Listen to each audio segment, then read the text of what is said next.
I recently received an email from a stroke survivor who follows the Recovery After Stroke podcast on YouTube, and it goes something like this. Hello, Bill. May I ask you why you have a problem with caffeinated coffee? My doctor said it was fine to take. Granted, I had an ischemic stroke, which may be different than yours. All the research I have done refers to coffee actually improving functions after a stroke. So it's a great question and one I get often. So in this episode, I want to share my personal take on caffeine after stroke, both on my lived experience and the medical considerations that might influence whether or not it's right for you. The truth is, caffeine isn't always the issue. It's sometimes often how we consume it, what we pair it with, and what's going on in the body post-stroke. If your ischemic stroke was caused by hypertension, atrial fibrillation, atherosclerosis, small vessel disease, or even thickened blood due to dehydration or high glucose, then it's worth understanding how caffeine can interact with those underlying conditions. So caffeine can narrow blood vessels and cause a short-term spike in blood pressure, especially in people who don't regularly consume it. For those with atrial fibrillation, caffeine might trigger irregular heartbeats, although this isn't common for everyone. Even if consumed 6 hours before bed, caffeine can interfere with the brain's ability to get sleep, especially the restorative sleep. Some studies in animals suggest that high levels of caffeine may interfere with brain rewiring. While this hasn't been clearly shown in humans, it's worth noting for those in early recovery. And caffeine stimulates the nervous system, and post-stroke brains are often more emotionally and neurologically sensitive. So caffeine can affect how certain medications are absorbed or how they behave in the body, especially blood pressure or sleep medications. Caffeine can increase urination slightly, which can contribute to dehydration if you're not drinking enough water. So my personal journey with caffeine goes something like this. I quit coffee entirely for 4 years after my stroke. At the time, I wanted to remove anything that could contribute to poor sleep, anxiety, or inflammation, even mildly. And honestly, I noticed a big improvement. These days, I drink 1 cup of coffee per day, never before 10 a.m., and I never use it to wake up because caffeine doesn't actually wake you up. It just temporarily blocks adenosine, the chemical that tells you you're tired. So that's why when it wears off, you often feel worse. Instead, I let my body wake up naturally, tune into how I feel, and support it with a good food, hydration, movement, and rest. And then what I did instead of caffeine was I switched to tea. And tea has been a slightly better fit for me. Tea, particularly green tea, white tea or herbal blends, have given me the gentle lift without the crash.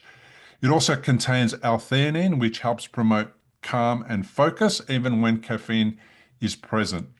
The benefits of tea for me is that they have a lower caffeine content, smoother energy curve, rich in antioxidants, and less acidic and irritating to the gut.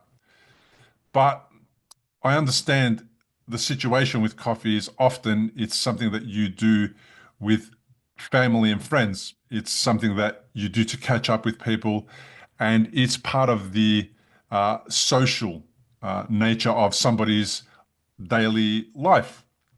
So if you still love the taste of coffee and you want to avoid the risks of full strength caffeine, I recommend caffeine free, which is a Swiss water processed decaf. It removes 99.9% of caffeine, preserves flavor and antioxidants, and is often used by organic roasters.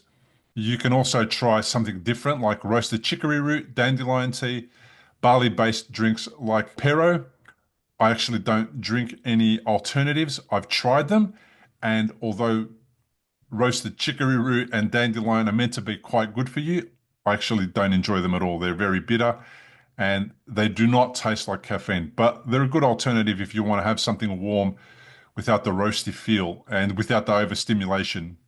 So the big question is, should you avoid caffeine after a stroke or not? If caffeine worsens your anxiety, disrupts your sleep, or raises your blood pressure, try reducing it or eliminating it. If you're fine with a small amount and it doesn't interfere with your recovery, you may not need to stop it. Just be mindful of what you're consuming it with and why. The source, timing, dose, and your personal physiology all matter. So it's a very personal decision. What I would recommend is you just give it a try and see how you feel without caffeine. If you've been drinking caffeine for a very long amount of time, you may not remember a time when you haven't been drinking caffeine. And as a result of that, you may just not be aware of what caffeine actually does and how it impacts your physiology and your brain. Give it a go for about 30 days or even a week or two and notice what it feels like. And then make a decision after that. Stopping it for 4 years made a massive difference to me. And then reintroducing it later isn't as bad as it was when I was consuming coffee before the stroke. Before the stroke, I was drinking about 2, 3, even 4 cups a day, often with a lot of milk, sugar, and I was pairing it with sweets and baked goods, etc. So the combination of all those things together weren't the best. Now that I've decided I'm going to continue drinking coffee every so often, the way I go about it is completely different. I usually drink it on its own. It's usually without milk or sugar. It's usually not with a baked good or anything like that. And it's black. So I just drink black coffee, 1 cup a day.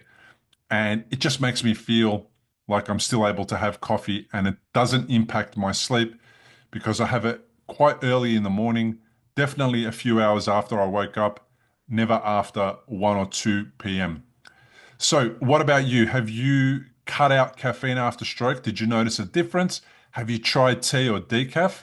Drop a comment below. I'll read them all and it helps others feel less alone on this journey. If you want more support along the way, check out my book, The Unexpected Way That a Stroke Became the Best Thing That Happened. And if you want to support the podcast, go to patreon.com/recoveryafterstroke. Thanks for tuning in. See you on the next episode.